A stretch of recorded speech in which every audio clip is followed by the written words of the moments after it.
Amén.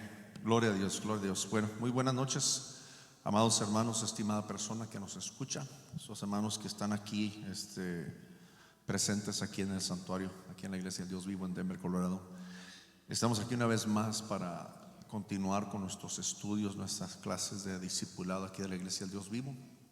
En esta ocasión vamos a hablar un poco, hemos titulado este mensaje: la disciplina en el discípulo es necesaria. La disciplina en el discípulo es necesaria. Entonces, hablábamos la semana pasada acerca de lo que era la palabra disciplina, y es literalmente cuando uno es corregido, y a veces sí es severamente corregido. O sea, cuando uno es disciplinado. Dábamos el ejemplo cuando uno es disciplinado de niño, que viene y le pega porque se necesita una corrección. Entonces, hasta cierto punto es una aflicción que viene a nuestra carne, porque necesitamos, o nuestros padres quieren elevarlos a un estado mayor, o sea, para que haya corrección, para que haya justicia a nosotros. Entonces, la vida del discípulo, hablábamos que se requiere un estandarte más alto. Y simplemente voy a comenzar leyendo entre mis notas y algunas escrituras que vamos a compartir en esta tarde, en esta noche. Sean bienvenidos todos. Y así dice: la disciplina de un discípulo es necesaria porque fácilmente somos distraídos y desenfocados por fuerzas y circunstancias exteriores que combaten contra nuestro deseo de superación y crecimiento. Y obviamente estamos hablando de un estado mental. Si usted se ha dado cuenta, cuando uno está aún viendo a una persona directamente, cara a cara, ojo a ojo, y de repente la mente se nos va por otro lado, por un instante perdemos lo que esa persona nos está diciendo. O sea, en la forma que Dios hizo la mente humana, no podemos tener dos pensamientos a la misma vez. Es como no podemos estar pensando profundamente y hablando a la misma vez. O sea, es imposible, como que se cuatrapean los cables. No sé qué es lo que pasa en la mente humana. Entonces, es obvio que hay un diseño detrás de ello. Y yo, en mi opinión personal, que así nos diseñó Dios, porque cuando Él quiere hablar a nuestro corazón, y aún cuando nos diseñó para que cuando estamos interactuando los unos con los otros, es necesario que pongamos atención, prestemos atención. Tristemente, como cristianos, como hijos de Dios, fácilmente somos distraídos. Podemos leer la escritura por muchos años, por mucho tiempo, toda la vida, pero hay veces ni siquiera sabemos absolutamente nada. Por eso es necesario la lectura a solas, el escudriñar a solas. Y seguimos. Por eso nos dice el apóstol Pablo y nos advierte que no debemos ser manipulados por distintas corrientes de enseñanzas corrompidas que nos van a llevar al extravío y al abandono de nuestro crecimiento sano en Dios. O sea, la fuerza manipuladora que arruinó las vidas de Adán y Eva, y por consecuencia las de toda la humanidad. Entonces, sin duda que en el caso de Adán y Eva hubo una distracción.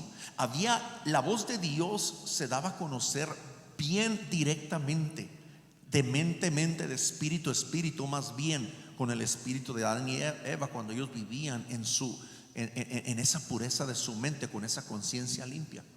Pero cuando vino la manipulación, esa voz externa, en la forma del diablo, de Satanás, la serpiente antigua, como dice el Apocalipsis, vino esa distracción y jaló al hombre de ese enfoque, de esa voz, de esa palabra. Entonces, nosotros así similarmente, cuando nosotros entregamos nuestras vidas al Señor desde el inicio de nuestra conversión, estamos enfocados. Queremos, anhelamos, tenemos hambre por Dios, no nos sacia. Queremos ir al otro servicio, hoy en día que tenemos YouTube, queremos predicación tras predicación porque no nos sacia, cantos. Pero conforme va pasando el tiempo, empezamos a recibir aquellas distracciones en forma de voces extrañas, ya sea por mensajes subliminales, por mensajes directos de personas que quieren venir a perjudicar aquello limpio que hay dentro de nosotros, ya sea en forma de chisme, en cualquier cosa. Entonces, donde hemos fallado como hijos de Dios es en mantenernos en esa línea recta, en esa línea justa. Y esto, la única forma que lo vamos a hacer es cuando nosotros nos metemos a la palabra y esta penetra nuestro ser interior. Y es algo tan fácil, a veces complicamos tanto las cosas nosotros. La palabra de Dios está diseñada aún para que un niño la entienda. Es tan sencilla. Hace sabio al pequeño, dice el salmista en Salmo 119. La palabra de Dios hace sabio al pequeño, al más pequeño de todos. Aun cuando papá, mamá instruyen a sus hijos o instruimos a nuestros hijos, es tan fácil esa palabra, es que es el concepto. Pero tristemente pasa el tiempo, pasan los años y llega un conformismo. O sea, conformismo quiere decir tomar la forma de lo que se está moviendo, de aquellas voces. Quiero que vayamos ahí a Efesios capítulo 4, el versículo 11 en adelante. Efesios 4:11 dice así la palabra del Señor. Ahora bien, Cristo dio los siguientes dones a la iglesia. Fíjese, los dones son los regalos que dio a la iglesia: los apóstoles, los profetas, los evangelistas y los pastores y maestros. Qué interesante que a este tipo de personas se le llame regalos para la iglesia, ¿sí? Porque tienen un propósito. ¿Cuál es el propósito? Versículo 12. Ellos tienen la responsabilidad de preparar al pueblo de Dios para que lleve a cabo la obra de Dios y edifique o haga crecer la iglesia, es decir, el cuerpo de Cristo. Pero tristemente, antes de que estos hombres o estas aún mujeres o personas que vayan a compartir estos mensajes, antes de ellos compartirlo, primero tiene uno que vivirlo para que sea efectivo. Porque cuando hablamos de la palabra de Dios, no podemos estar titubeando en dos pensamientos. No podemos meterle nuestra opinión y a la vez tratar de explicar la palabra del Señor. La palabra de Dios es como quien dice en la no quiero decir la palabra, pero bueno, es pura. La palabra de Dios es pura. Cualquier piececita o cualquier porción que yo le agregue, que viene ya de mí, ya disminuyo ese poder, esa potencia de esa palabra, porque ya no es esa palabra pura. Entonces ahí es donde viene el peligro. Aún como enseñadores, como pastores, como maestros, es donde empezamos nosotros a echar o a dar o a soltar palabra que literalmente está aguada en la forma que reducida o rebajada con agua. O sea, ya no está en su potencia. Porque si esa palabra no la vivo yo como enseñador, como maestro, porque acordémonos, antes de nosotros ser maestros, enseñadores de esta palabra, tenemos que ser discípulos. Primero tenemos que aprender y ser enseñados por ella.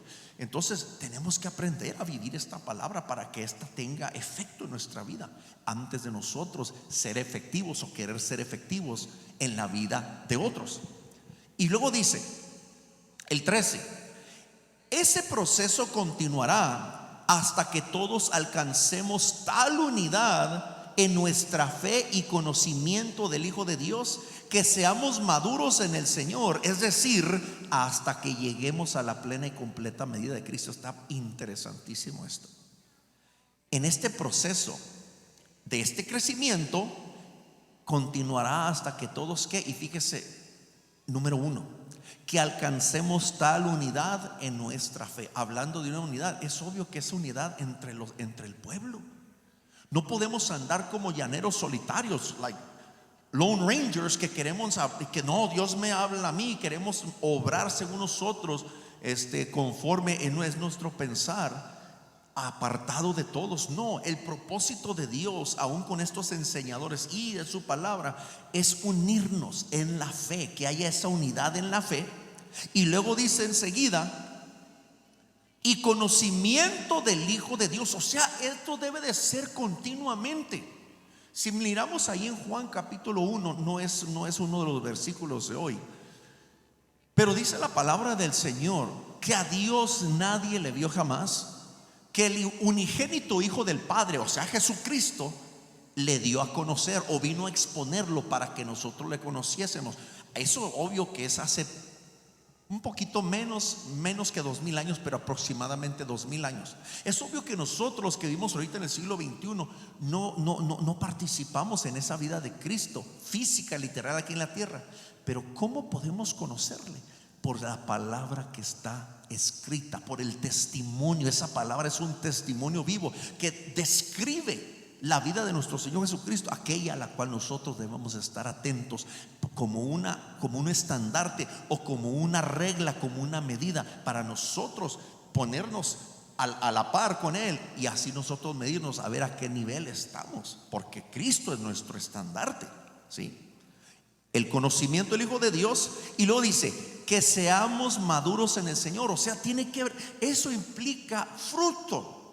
Tenemos que dar fruto, y cuando estudiamos el fruto del Espíritu o los frutos del Espíritu, es la conducta y todo lo que sale de nosotros, así como un árbol produce y saca de sí mismo ese precioso fruto para que otros compartan. Interesantemente, todos los frutos del Espíritu es para el bienestar de todos los demás, ¿sí? Y luego enseguida dice, es decir, hasta que lleguemos a la plena y completa medida de Cristo. Entonces, eso es lo ideal, por decir. Pero hay un problema. Versículo 14. Entonces ya no seremos inmaduros como los niños. Fíjese que interesantemente, inmaduros es un fruto que sale o aparentemente está, pero nunca llega a madurar, porque es inmaduro, está verde.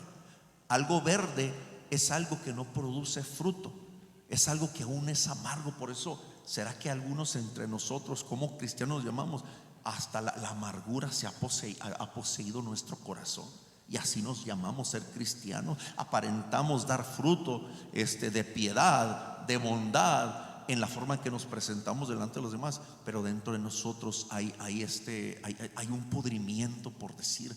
Y eso es precisamente, hermano, lo que nosotros, si somos honestos, tenemos que mirarnos con el espejo llamado la palabra del Señor, ponernos delante de ella para nosotros poder mirar realmente cómo andamos. Dice, entonces ya no seremos inmaduros. ¿Cómo? Como los niños. O sea, ya no debemos de andar actuando como los niños. No seremos arrastrados de un lado a otro, ni empujados por cualquier corriente de nuevas enseñanzas. ¿Sabe quién es llevado por toda viento de enseñanzas? Aquellos que no estamos o que no están asentados en un pensamiento sólido, ¿sí? Vamos a estudiar después acerca de ese fundamento sólido para que nosotros no seamos movidos, ¿sí? Se habla de los grandes rascacielos, los skyscrapers, los edificios grandotes en los que están en los centros de las ciudades, las metropolitanas. Antes de que se empiece a echar el cemento, se tiene que hacer el hoyo para hasta llegar a pegarle a la piedra que está abajo, que no se mueve. O sea, tiene que llegar, traspasar toda la tierra, todo lodo, todo soquete, y penetrar, hacer hoyo. Es lo que hacen los ingenieros, hasta penetrar esa piedra, porque ahí es donde van a echar esas varillas y ese cemento. ¿Por qué? Porque imagínense todo el peso que va a llevar hilera tras hilera tras hilera, sección tras sección de un edificio, las toneladas, el peso. Entonces, imagínense cuando vienen los vientos y se empieza a mover. No se puede, o sea, si no está sentada sobre un fundamento sólido, se va a venir para abajo el edificio. Y aquí es lo que compara la vida de un hijo de Dios, de un hijo del reino de Dios. Necesitamos estar cimentados, no llevados por diferentes, porque donde es afectado el cristiano es por lo que oye.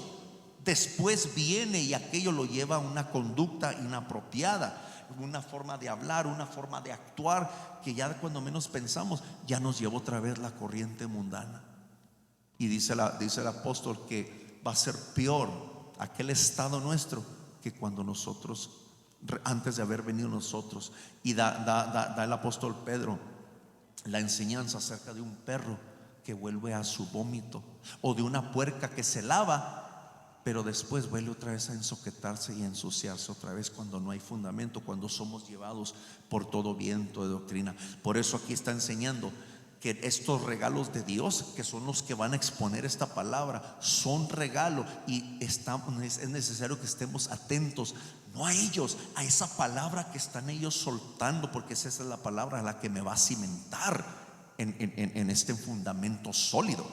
Entonces sigue diciendo: no nos dejaremos llevar por personas que intenten engañarnos con mentiras tan hábiles que parezcan la verdad. Entonces, en la debilidad es obvio que vamos a ser llevados por estas enseñanzas nuevas, ¿sí? Pero cuando uno está enseñado en la palabra, cuando uno, conforme lo que está aprendiendo, uno va y lo busca, así como los hermanos de Berea, dice el libro de los Hechos, cuando ellos recibieron el mensaje que Pablo fue y les llevó, ellos se iban, y dice la escritura que después de las enseñanzas, ellos iban a sus hogares y iban a escudriñar, a mirar, a ver si estas cosas eran ciertas. Entonces eso se llama sabiduría, ¿sí? Tristemente el pueblo de Dios en su mayoría nos conformamos, venir al servicio, venir a la iglesia, se nos expone algún tema, pero el resto de la semana no volvemos a levantar la Biblia. Y resulta que ella es la vida. Resulta que ella es la fuente de mi existir ahora en mi nueva vida en Cristo Jesús. Por eso hay tanta debilidad, por eso nuestras oraciones no son contestadas, por eso no hay frutos de justicia, por eso no crecemos, no nos desarrollamos, por eso nuestro fruto no es maduro y otros no pueden participar de él. Por eso soy un inmaduro, ¿sí? Y dice enseguida: en cambio, hablaremos la verdad con amor y así creceremos en todo sentido hasta parecernos más y más a Cristo, quien es la cabeza de su cuerpo, que es la iglesia. Amor y verdad, crecimiento, ¿sí? 16. Él hace que todo el cuerpo encaje perfectamente, y cada parte, al cumplir con su función específica, ayuda a que las demás se desarrollen. Otra vez hablamos de desarrollo y crecimiento, y entonces todo el cuerpo crece y está sano y lleno de amor. ¿Cuántos de nosotros no queremos estar sanos y llenos de amor? Porque eso es lo que se va a manifestar, es lo que se va a dar a conocer en nuestras vidas, ese amor puro y verdadero, ¿sí? Porque ya no nos vamos a ser llevados por esos vientos, esos diversos vientos, de las doctrinas falsas que nos van a llevar. Porque no, de inmediato nosotros vamos a poner un alto a aquello. Dice, no es así. ¿Por qué? Porque vamos a ser discípulos de Cristo, vamos a conocer su palabra, vamos a conocer la mente de Dios, vamos a tener discernimiento. ¿Sí me entienden? Entonces, en una nota, sigo la nota. ¿Quién estaba asignado para ser el maestro e instructor de Adán y Eva, sino que Dios mismo? ¿Quién fue su padre también? O sea, fíjese el retrato. Terrenalmente, ¿quiénes son las personas adecuadas que deben de ser las asignadas para instruir a nuestros propios hijos? Mamá y papá. De acuerdo a la palabra del Señor, es mamá y papá, ¿sí? Y eso lo podemos ver también en la vida de Timoteo, cuando el apóstol Pablo dice que recuerda sus lágrimas porque él quería ser lleno, hermano, de la presencia del Señor. Dice que se acordaba de la fe que tenía este joven Timoteo. Dice, esa fe, la cual fue traspasada, Eloida y Eunice, su mamá y su abuela, fueron las que les fueron, o sea, de generación fue traspasada esa fe. ¿Por qué? Por medio de la escritura, por medio de la enseñanza bíblica, que ya la tercera generación, que era Timoteo, él pudo aprender por estas mujeres que se mantuvieron en santidad, ¿sí? Y en temor de Dios. Entonces dice, ellos iban a ser los discípulos perfectos, enseñados por el maestro perfecto, por ser padre y responsable por todos. O sea, él está tomando esa posición y no ha abandonado a sus hijos porque él los creó, entonces no los va a abandonar. O sea, ese es Dios, el instructor y formador de toda la humanidad. Con esto en mente, ¿quién cree que en este día debe de ser nuestro maestro, nuestro instructor? Es Dios mismo, es el Espíritu de Dios. Dijo Jesús aún que el Espíritu nos recordaría todas las cosas. ¿Cuáles? Todas las que se nos ha enseñado. Pero imagínense, si no hay estudios, si no hay enseñanza, menos si no vamos a los servicios para recibir alguna instrucción. O sea, ¿qué vamos a? Hermanos, es como estar enfermo y que no haya medicamento, no haya ninguna píldora para nuestro malestar. Nos vamos a morir probablemente, sí. Y esa es la triste realidad, la debilidad que existe en nuestras congregaciones, en nuestras iglesias, porque no hemos ponido atención a lo dulce, a lo limpio, a lo puro que es esta palabra y a lo vivificante que es esta palabra de Dios, ¿sí? Quiero que vayamos a 2 de Timoteo capítulo 3 versículo 14. 2 de Timoteo 3 14. Dice así la palabra del Señor: pero tú debes permanecer fiel a las cosas que se te han enseñado. Estamos hablando de enseñanza, de discipulado. Sabes que son verdad, hermano. Si nosotros hay una micra de duda y cuestionamos la palabra de Dios, por más insignificante que esta parezca, o alguna frase o una sola palabra, erramos. Por eso el Señor le dijo también a los fariseos: erráis ignorando las escrituras y el poder de Dios. No podemos estar escarbando y esto me gusta, no, esto no me gusta. Hablamos de los diezmos y de dar, no, eso no me gusta, no, eso es del Antiguo Testamento. Hermano, hacemos tantos pretextos y cualquier otro tema que no nos guste realmente, algo que nos es, y realmente probablemente es algún nervio, es quizá algún pecado que nosotros del cual participamos y no queremos que nos estén diciendo. Pero la palabra de Dios es pura, es verdad, es más penetrante que toda espada de dos filos, que alcanza, dice el escritor a los hebreos, a partir el alma y aún el cuerpo, y aún los tuétanos y las coyunturas. O sea, penetra lo más profundo del corazón. Y si somos nosotros honestos, ¿quién no quiere que su corazón sea escudriñado por aquel que le va a decir la verdad? Si somos honestos y honestas con nosotros mismos. Sabes que son verdad porque sabes que puedes confiar en quienes te las enseñaron. Aún, hermano, ahí está el testimonio de aquellos enseñadores. Por eso, después de ser discipulados y antes de asumir el puesto de un enseñador, tengo que ser probado. Por eso vienen las pruebas, las luchas, las dificultades a través de toda mi vida, para que haya un crecimiento, un desarrollo dentro de mí. Es parte de la escuela o de ese discipulado por el cual Cristo mismo nos va guiando y nos va enseñando. ¿Sí me entiende? Y luego dice: puedes confiar en quienes te las enseñaron, maestros, o sea que son estos maestros que una vez fueron discípulos. Esto incluye a maestros oficiales o a simples padres y madres de estos pequeños, porque algunos de nosotros, hermanos, tuvimos la dicha de que nuestros padres fueran nuestros instructores, y esa es una bendición grandísima. 15. Desde la niñez se te ha otra vez enseñado. O sea, hermano, el discipulado desde la niñez. Vamos a hablar por qué tan importante.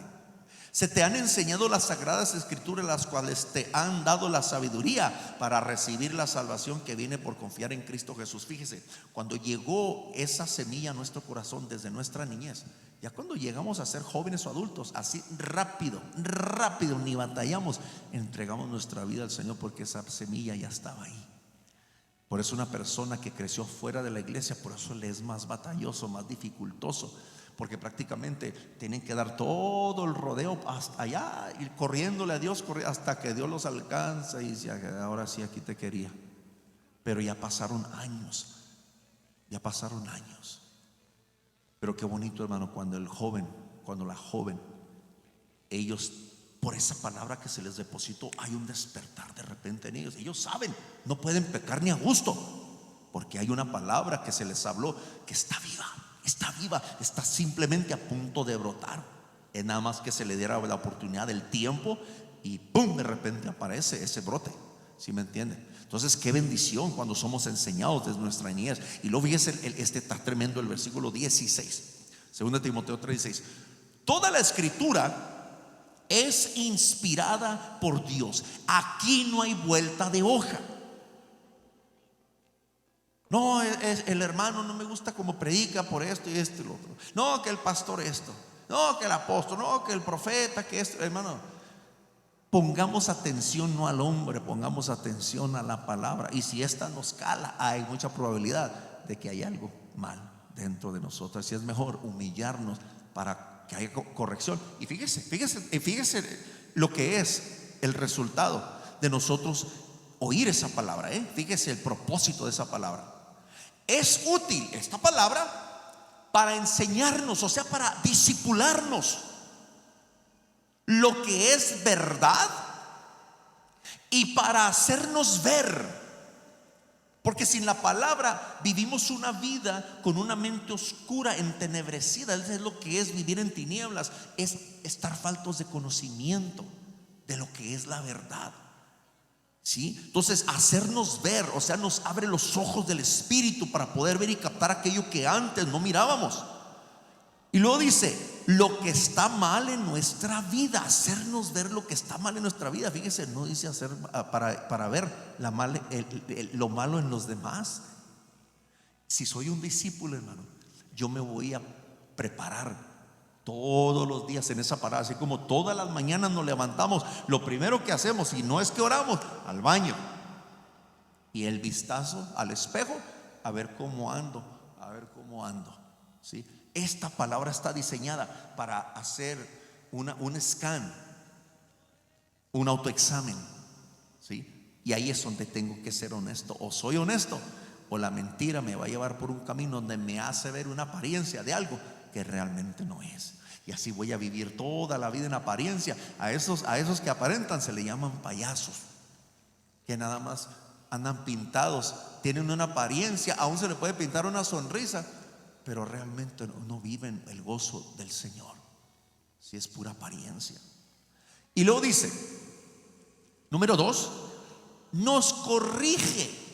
O sea, hasta parece que esta palabra está diseñada no para estar penetrando, no para estar molestando.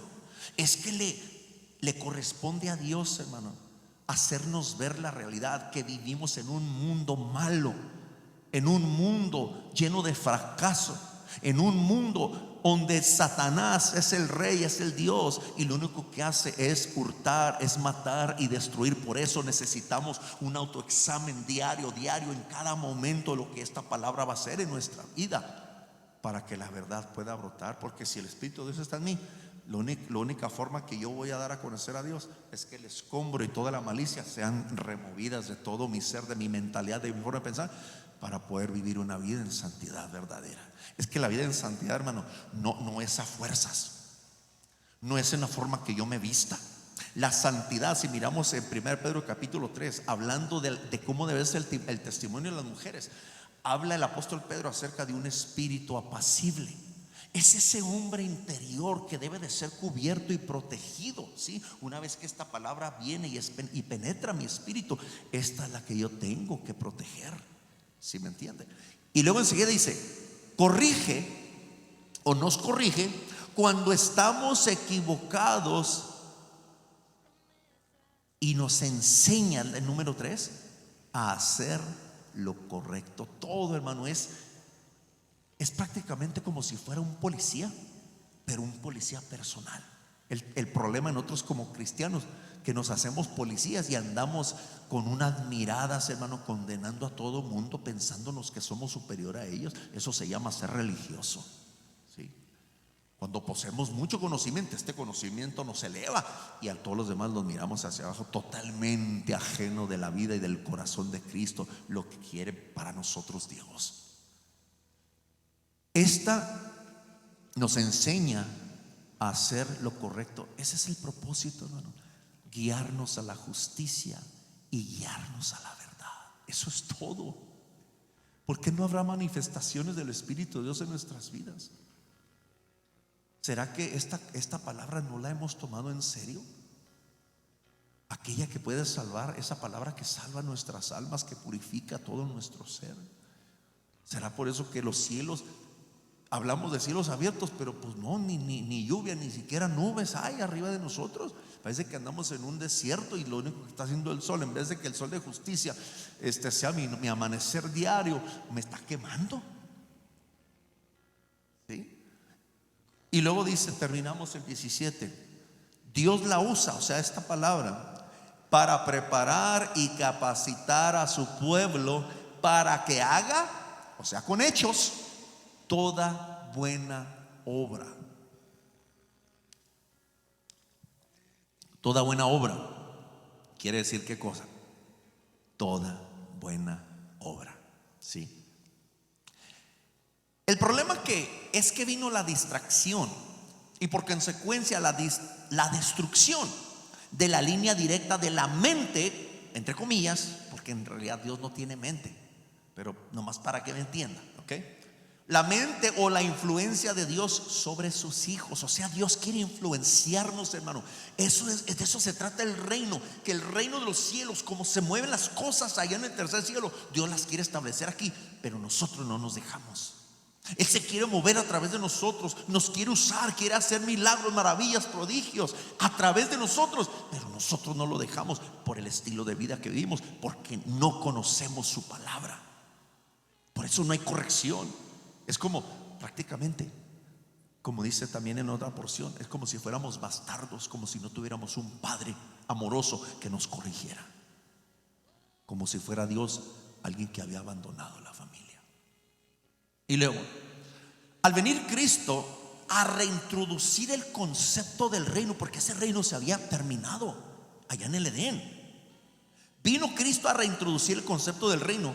Dios estaba consciente que sus hijos, o sea, los seres humanos, ya no Adán y Eva, ahora ya la prole de Adán y de Eva, teníamos y seguiremos teniendo a su archienemigo, o sea, Satanás, en contra nuestra. O sea, siempre esto indica, hay que estar alerta. Por eso se habla en la escritura en Judas, tenemos que pelear por nuestra fe. Nuestra fe si es una lucha, es una guerra, para mantener nuestra fe intacta. ¿Y cómo vamos a ganar esa guerra? Y así permanecer hasta nuestras vidas clavados en la palabra del Señor. Y no nomás es leerla, y no nomás es memorizarla, sino creerla como un niño. Todo lo cree, que todo lo soporta. ¿Sí? Y luego dice, como podemos ver en el Edén, Él es la fuente de distracción y confusión más fuerte que tenemos, sea Satanás. Bueno, aquí advierto, se me quitó con el auto spell. Me puso una E mayúscula, pero como si fuera Dios, pero no es Satanás, es una I, a lowercase i. Cuando dice Él es la fuente de distracción, o sea, es Satanás. Teniendo esto en mente, Dios, hermano, proveyó de su Espíritu Santo para nosotros poder superar todo lanzamiento de dardos mentales del enemigo que combaten contra nuestra mente, porque lo que quiere es tumbarnos, es destruir nuestra mentalidad, nuestra forma de pensar, para otra vez volvernos a conformar a la vida de este mundo. ¿Sí? Es precisamente muy interesante. Mire esta palabra precisamente, ¿qué quiere decir? Porque son dos palabras, precisa y mente. Una mente precisa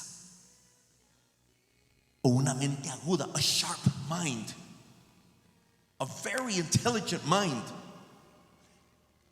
Es precisamente la razón por la cual encontramos escrituras como, fíjese cómo dice Romanos 15:4.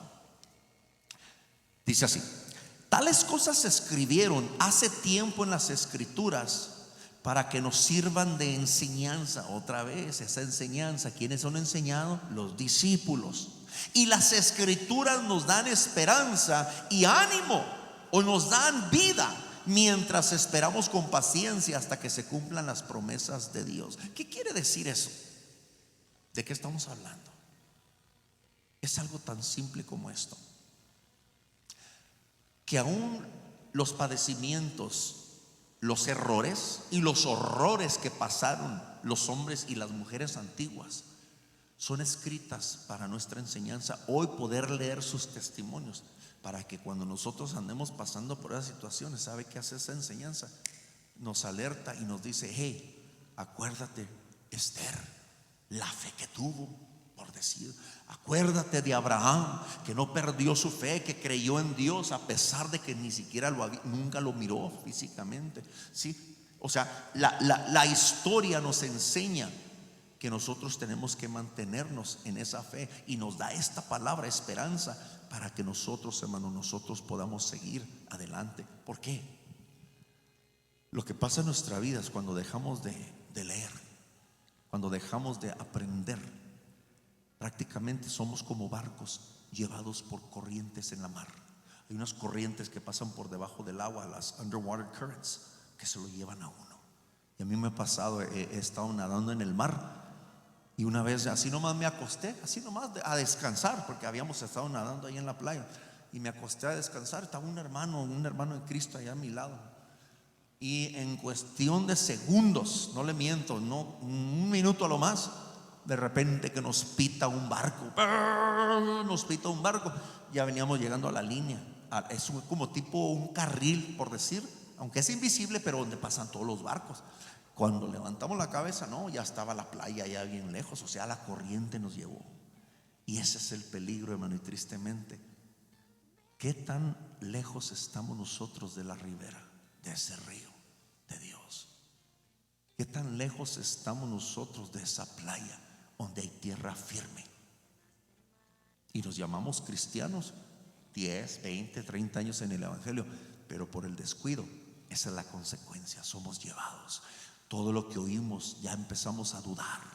Oímos de alguien más lo que nos dicen, la negatividad, y ahí estamos bien atentos. No, sí, de veras, al rato ya andamos participando. Todo totalmente. Hoy así queremos que Dios nos sane en el momento cuando le pedimos: oh Señor, me falta, Señor, finanzas. Padre, tú eres mi proveedor. Ahora sí nos acordamos de la escritura. Eso se llama hipocresía. Hermano, con Dios no podemos jugar. Y esos son los resultados de la ley. Una ley es una constante. Si la ley de Dios no se cumple, me va a llevar a la maldición, a la perdición. ¿Sí? Sigue diciendo entre las notas: esto nos enseña que debemos aprender de los errores que otros cometieron en el pasado, para que nosotros no repitamos lo mismo.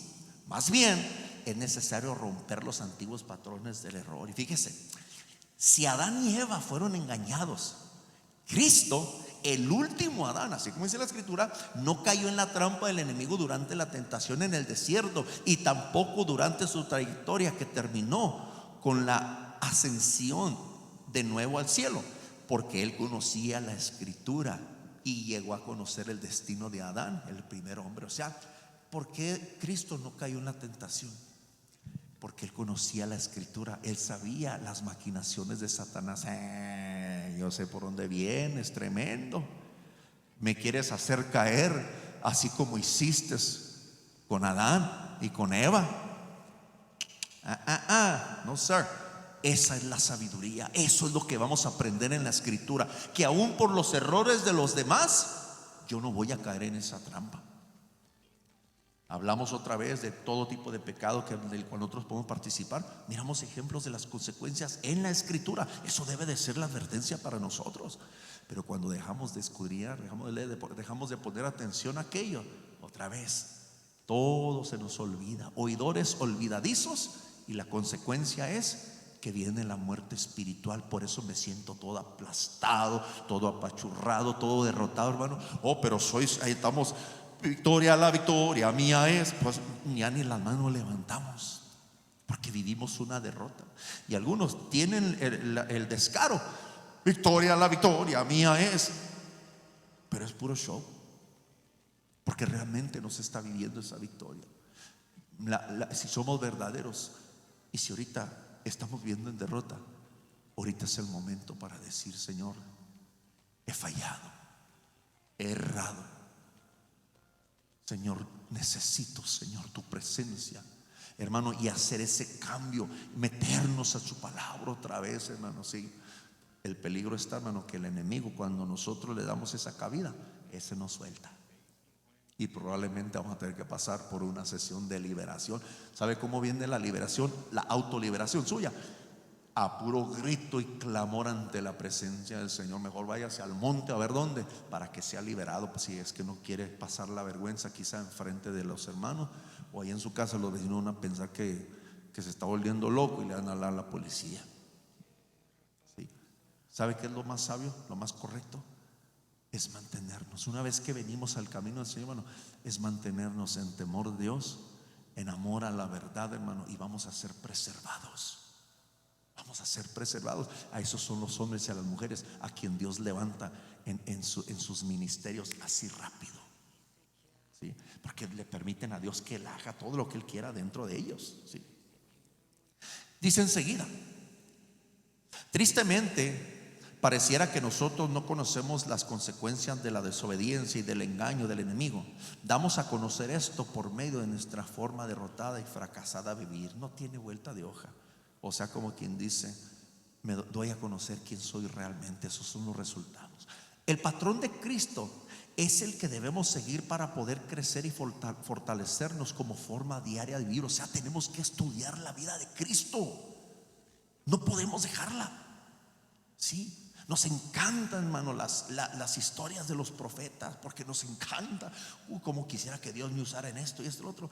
Hermanos, si aprendiéramos la vida de Cristo, nos ahorraríamos tantos dolores de cabeza y ya iríamos en una trayectoria apresurada, hermano, porque Cristo fue el mayor de los profetas y nunca se reclamó ser un profeta.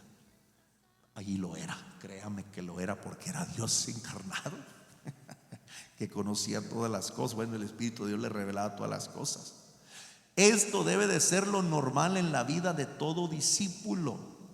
Digo discípulo porque un simple creyente descuidado y distraído nunca va a saber qué es vivir una vida de reino, de crecimiento y de victoria.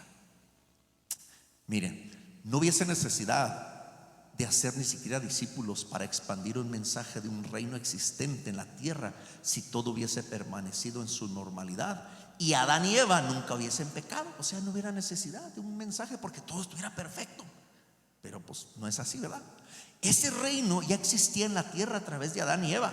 Ellos vivían en la atmósfera perfecta de Dios, sin necesidad de absolutamente nada fuera de la bendición y provisión que Dios había establecido ya para ellos. No hubiese necesidad de que el gobierno y la autoridad de Dios fuese manifestada si no existiese la rebeldía, porque todo estuviese sujeto a la voluntad de Dios. Y pues obvio que sabemos, no es así. Por eso tenemos que nosotros esforzarnos, sí tenemos que luchar. Cristo vino al mundo a enseñar los principios del reino de Dios en la tierra y a dar a conocer la necesidad nuestra de someternos voluntariamente bajo su autoridad. Solo así los beneficios de nuestra sumisión a Dios nos enseñarían que el permitirle a Él que gobierne nuestro ser, nosotros disfrutaríamos de todos los beneficios que Dios tiene reservados para sus hijos. Pero hermano, parece que somos pordioseros. Siempre andamos pidiendo.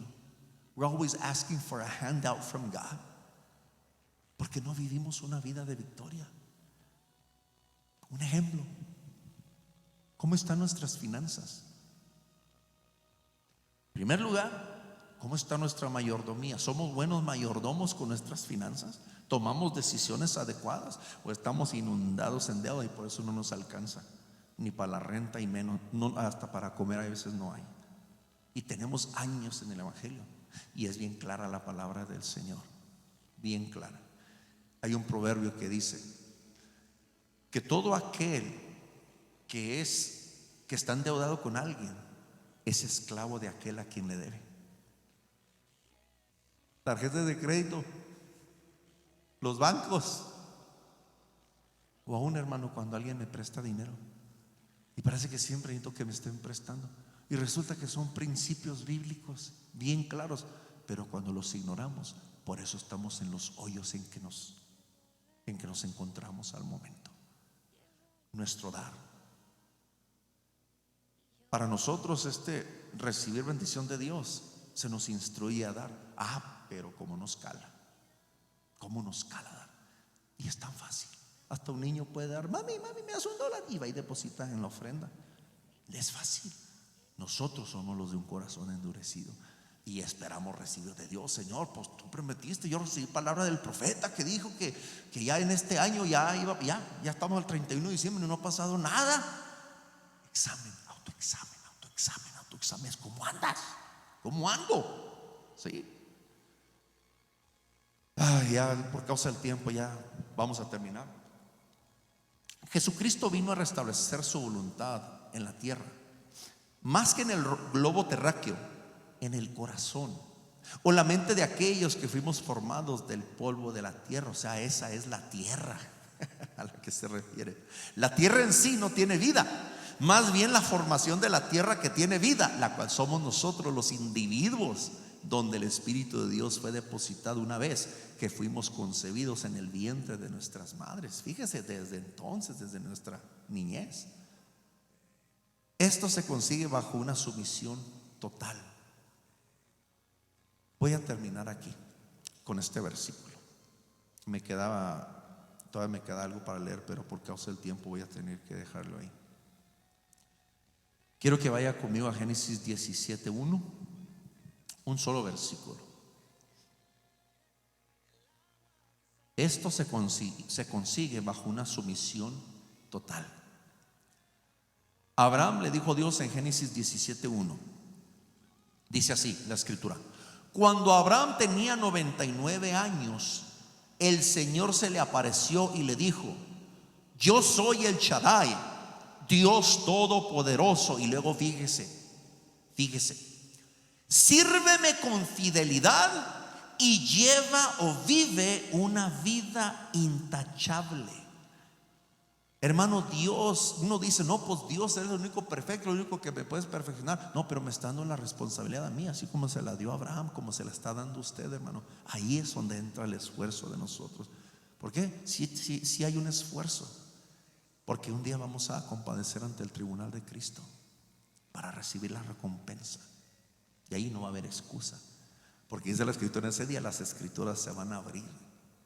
Ahí, hermano, no va a haber vuelta de hoja. La misma escritura nos va a exponer realmente quiénes somos. No tenemos ni que esperarnos hasta el día del juicio. Aquí, hermano, o la bendición o la maldición nos está siguiendo actualmente. Ese es el testimonio más grande. Y si es maldición, ahorita es el tiempo, hermano, para levantarnos, para despertar, para arrepentirnos y convertirnos verdaderos discípulos de Cristo. Esta perfección demandaría de Abraham una atención absoluta a toda indicación dada por Dios, de padre a hijo, de maestro a su discípulo. O sea, de Dios a Abraham, Dios como maestro, Abraham como discípulo. Dios como maestro, usted y yo como sus discípulos. Hermano, esto es fácil, porque Él es el que lleva la carga por nosotros. Él es el que nos da la advertencia. Él es el que nos da las indicaciones. No, ya no vivo yo, dijo el apóstol Pablo, sino más bien Cristo vive en mí. Y lo que ahora vivo, lo vivo en la fe del Hijo de Dios, aquel que me amó y se entregó por mí. No sé qué más. Eso es fácil.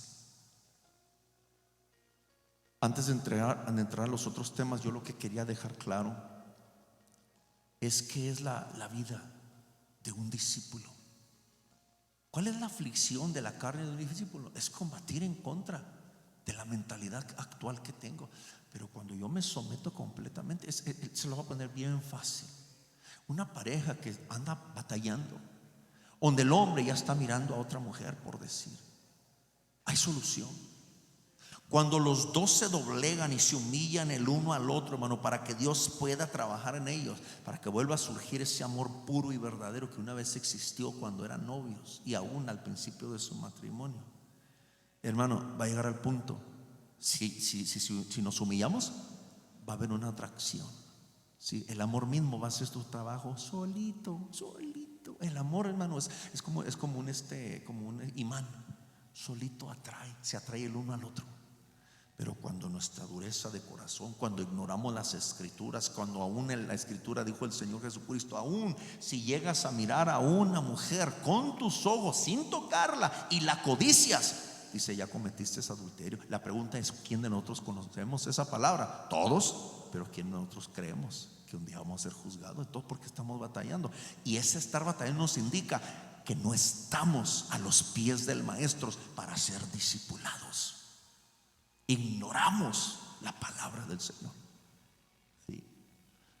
No sé si tengan alguna pregunta, algún comentario.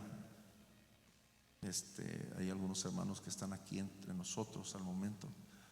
O si alguna pregunta, hermano, que tenga usted que nos está mirando por Facebook o nos va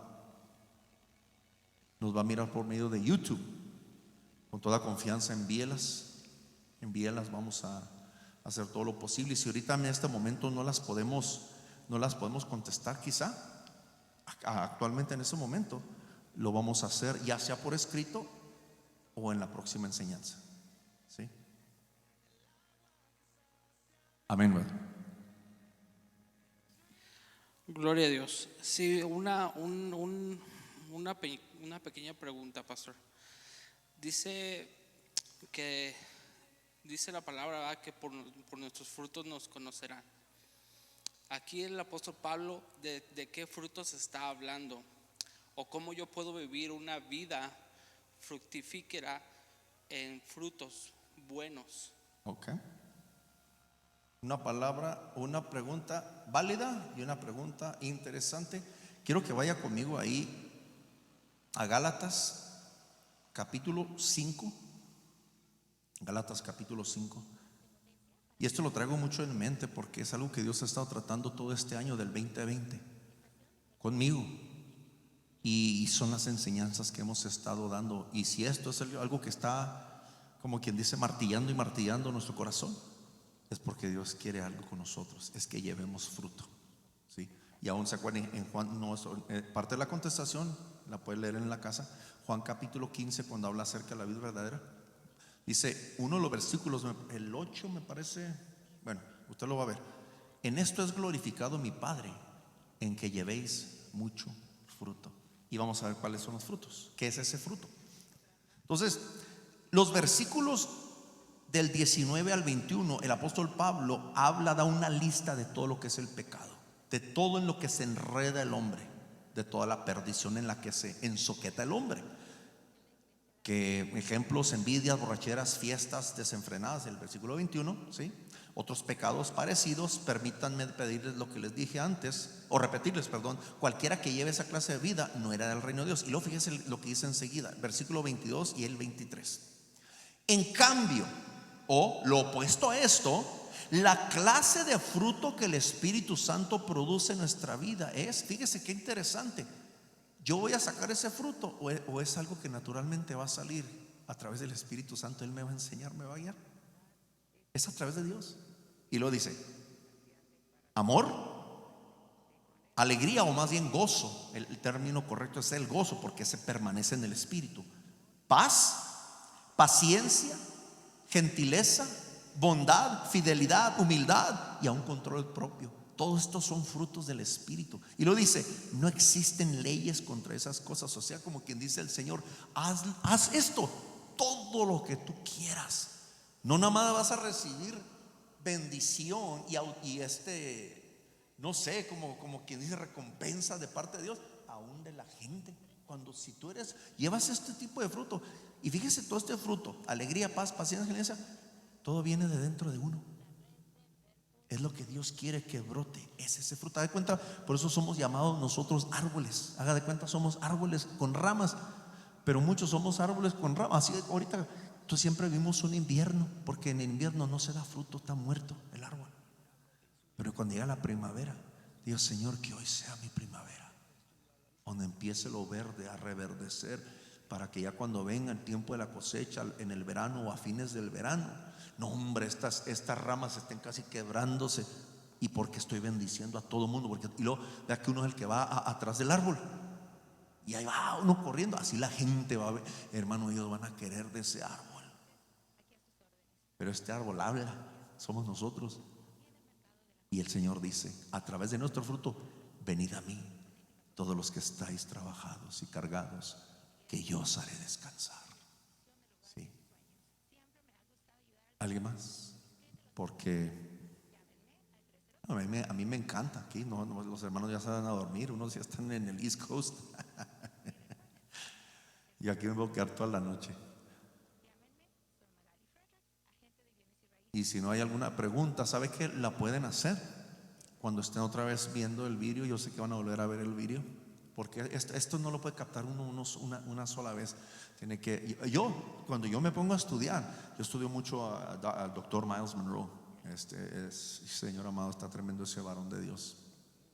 Yo oigo sus predicaciones una tras otra, tras las mismas predicaciones, porque de lo enriquecido que salgo yo, y es como voy a aprender. ¿Sí me entiende? Y eso es lo que yo les voy a invitar. Si alguien tiene alguna pregunta, mándela por medio de Facebook, y estaremos más que dispuestos. Si no se la contestamos, y eso porque a veces son unas respuestas bien largas, a lo mejor el próximo martes le podemos dar la contestación antes de comenzar la lección de ese día, ¿sí? Bueno, Que Dios los bendiga a cada uno de ustedes. Pasen muy buenas noches. Bendiciones. Ahorita vamos allá a apagar aquí nosotros la programación ya para cortar el video y nosotros aquí vamos a orar. Sí. Amén.